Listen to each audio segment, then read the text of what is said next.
coach about development, and obviously you're a great example of that. Can you talk about the decision to come back and the conviction you've got in Wes and what he can do for you this year? Oh, man, I'm super excited to be back. Wes is amazing, and, obviously, trying to better myself, polish myself. We got a lot of dudes that have, and we're just excited. We're excited to get it rolling. What's that chip on your shoulder like right now? You did get picked. I know that's a little disappointing for you. Maybe thought about it a little bit. I know you had a chance to go maybe play some pro ball, but Coach was talking about that chip being pretty big on you right now. Oh, yeah, it's big. We got, like I said, not just me. We got a lot of guys that got a chip on their shoulder. And like I said, man, we're just excited. We're ready to play someone else. And, we're leaving no stones unturned this year. About to say, y'all have not faced anybody new. I mean, y'all didn't play anybody in the fall like you normally would. I mean, how crazy has that been to see each other out there every day set somebody up? Yeah, we're ready to face someone else. It has been a little different, and like I said, man, we're just excited. Slate, you started last season at the top of the lineup and then sort of moved around as the season went on. Now with Corey and Charlie gone, do you expect to be at the top of that lineup again? Wherever they need me. I'm not quite sure. We got a ton of dudes that can hit. We got a ton of dudes that can play. So, like I said, wherever they need me. I'll get you to speak to Nolan McCarthy just a little bit. Guy comes in from Kentucky, already a captain on the team. What has he done to kind of earn that respect from you and his teammates? Oh, he's the guy. He's kind of that vocal leader for us. And, we joke all the time. We kind of needed some of that Kentucky type style ball over here. But, no, we're super, super excited to have Nolan, and he's been a tremendous leader for us. And obviously a lot of different pitchers, this year brought us some really some high velo arms. I mean, Coach was saying like 17, 18 guys were topping at 95 in the fall. What's that been like, the difference there, and how good can this pitching staff be? We were all joking about it. Our hitters are about ready to face someone else, but no, we got some studs on the mound, and like I said, we're just really excited. What do you want to carry over? I mean, I know a lot of new faces in this year's team, but as far as carryover from what last year's team did, what needs to be that carryover in your mind that you'll be one of the guys bringing it forward as well? I think just the buy-in part. That team was very bought into one goal. Obviously, we came up short, but that left a sting. That's probably good. You see an NC State team walking your field in circles with their flag. I mean, it leaves a sting. So, we're thrilled to get back out there and, end it or finish it this year. How different has the offseason been under Wes? Is it the same, or has there been some things, some tweaks or some changes in terms of how you've approached the offseason? Kind of the same stuff. You've just been doing what Wes does, getting the best out of our guys and just taking it one day at a time and just winning our own battles. How different is your mindset after 1 year playing for him with the things that he's introduced? I mean, compared to the guy that came in here that didn't know Wes, how would you describe the transition you've made? Wes is a great dude. He gets the best out of his players, and he's if he's not here studying it, he's at home studying it. So Wes is the man, and we all have high respect for him. I mean, he's a true leader. Obviously, y'all lost a lot of firepower from last season. How would you compare this season's offense to last year? I think that's kind of the thing right now is people think we've lost a lot of firepower, and it's hard to replace a Condon and a Corey. But, Trey Phelps was saying something about it. Who's ever in that batter's box is our best guy. We got depth, and I think we pride ourselves on that. How does that? You can go ahead. How does your mindset change, just as a hitter, just knowing that you're going to get a lot more opportunities to be in run driving, run producing? Right. I don't think anything necessarily changes. I mean, I know that the guy in front of me and behind me will be really good. So just doing my part and winning my own individual battles, knowing that my other guys will. I think that's just a big thing. One more for Slate. You came in here as a transfer. Now you've got a bunch of other guys. How's this team blended in the offseason and really connected? And how does that compare again to last season as Georgia when you were the newcomer? Yeah, it's blended well. It's unique. We didn't have a locker room in the fall, so that was kind of weird. Being at Athens Academy. But we've obviously got our locker room. We're a lot closer now. It's headed in a good direction. We all are very excited. Thank you, Slate. Thank you. Talked to Coach a while back, and you come here from Kentucky. You don't respect your teammates so much. You already been named a captain. I mean, number one, what does that mean to you? How did you go about that? And just How cool is that right off the bat? Like It's that? really cool. It's really cool. Being on this team with so much talent and having that label on me is really cool. I tried to come in and kind of be the quiet guy, but that's not me. And then once things started rolling, I just want to do whatever I can to help that guy in the batter's box or my outfielders, my infielders, whatever I can do. Because being the old guy now, whatever knowledge I have, I just want to pass it on to the younger guys. And I think that's where I can help the team. And it's just awesome that I'm in this position right now. Slate was kind of joking. They may have needed some of that Kentucky aggressiveness to come down here and kind of maybe stir things up a little bit, get things going. I mean, now you say you've found your comfort level. Is that kind of what you're wanting to do? Keep these guys engaged and just focus. But again, you went to Omaha last year. So yeah, just kind of bringing what we had going on last year and kind of bringing it here with Coach Ammo and Coach Condon. It's just creating pressure on the base paths. Last year's team was more like hit home runs, and this year's team, obviously Corey Collins and Charlie Condon aren't here, so we're gonna have to do a little bit more on the base paths. But we still have plenty of pop throughout the lineup that I think we're gonna be able to do a lot of different things on offense. Not just hit a home run, not just hit singles. It's gonna be a whole lot of doubles, a whole lot of home runs, and maybe even some stolen bags this year. So it's gonna be a lot of fun. And you're playing center now, right? Oh yes, sir. Talk about having Devin and then Robbie. I know Robbie may play some second base as well, but those two guys, what's it like playing alongside them? It's awesome. Those guys are grinders. Robbie and Devin, we come in here at 8 in the morning, and we just get some hits in, and then we just talk baseball.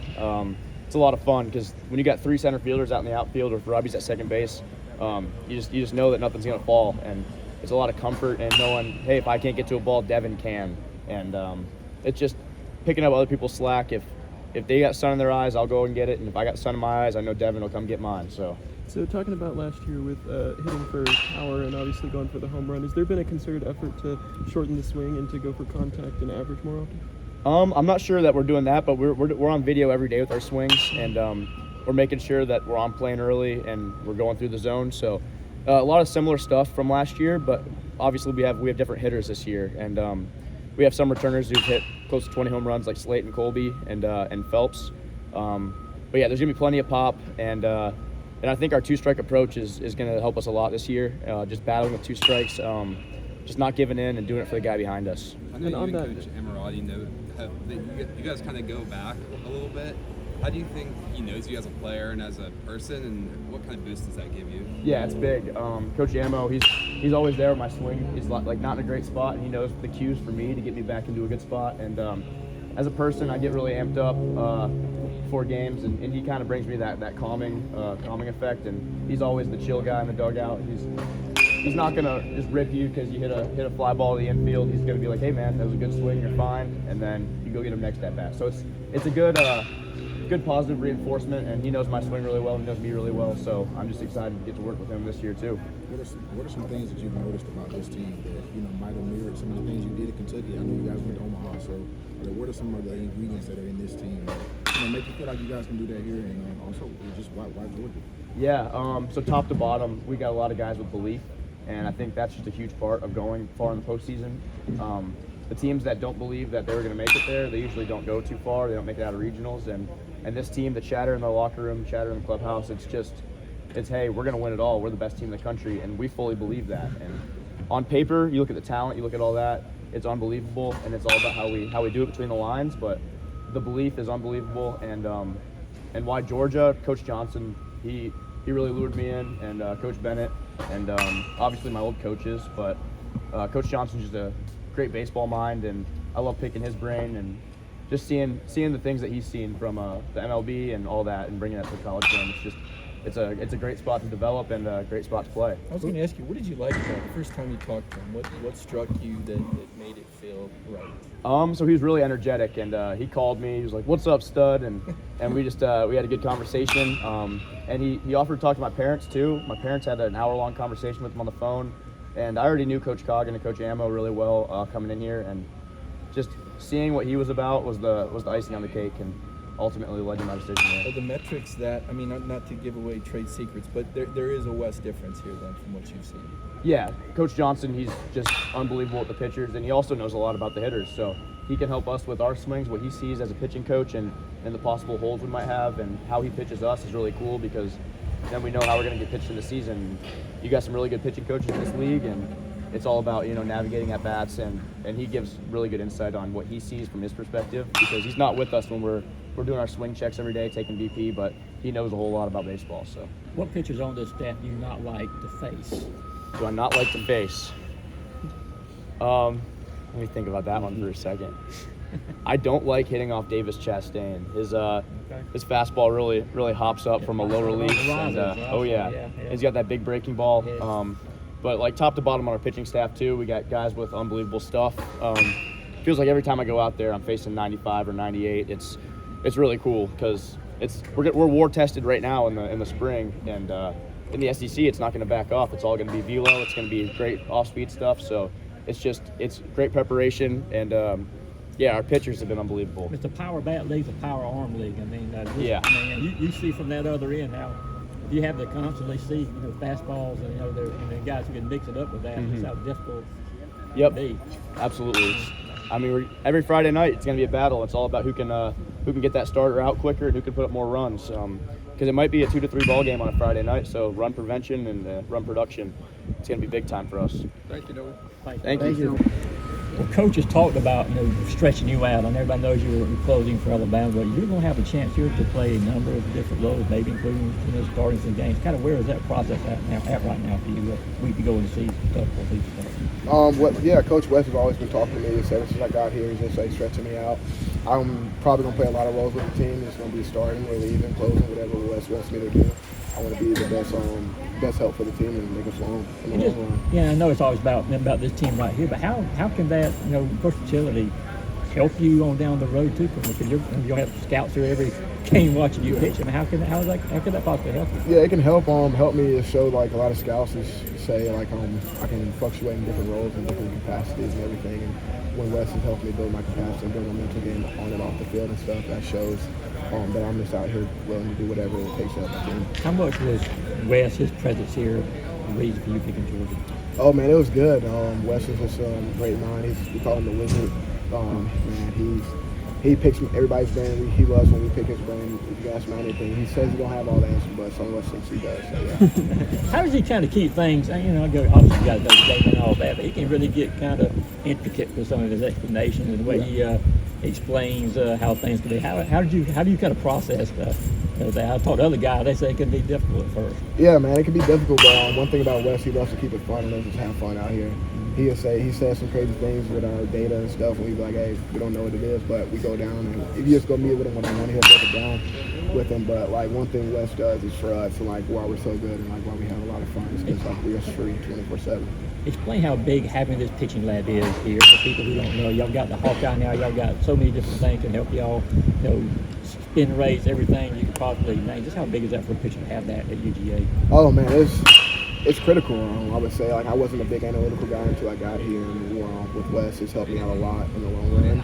And I guess it just feels good knowing what the key factors in my body and figuring out with the Hawkeye and all the edge-electronics and stuff. It can pinpoint certain points in your body that can help you get ready for. And then we go out to the weight room with Derek Grumman, man. He'll get in there and be like, hey, we need to focus on this week or the rest of the time coming so this can get stronger. To have you go longer in the game. And with that in mind, how are you a different pitcher now than maybe you were in the last season? I would say I'm a different pitcher because of just the mindset I've had. I was always just run and go and just run and gun 24/7. I pitched off a lot of adrenaline, and Wes always talks about being able to manage that adrenaline. I'm a very emotional pitcher. I pitch with a lot of emotion, as you can see. But seeing that, I would say I'm a lot more compact. I can go a lot longer. My capacity's built because of Wes and everything in my mind, and I think about the game in a different way. Has the new technology made you tweak your technique at all and how you prep? Oh yeah, 100%, man. I came in as a high three-quarter guy, and mixing the ball 6'4", 6'5", 6 feet 5 inches, and now I'm down to 4'9", 4'10" with Wes, and that was just a key factor. It's helped me out a lot. It helps me be deceptive to a lot of the hitters and stuff. And my hitters out here say it's really good. They're just gonna play a lot in the SEC, so I'm ready for that. Anything else? All right, thank you, Alton.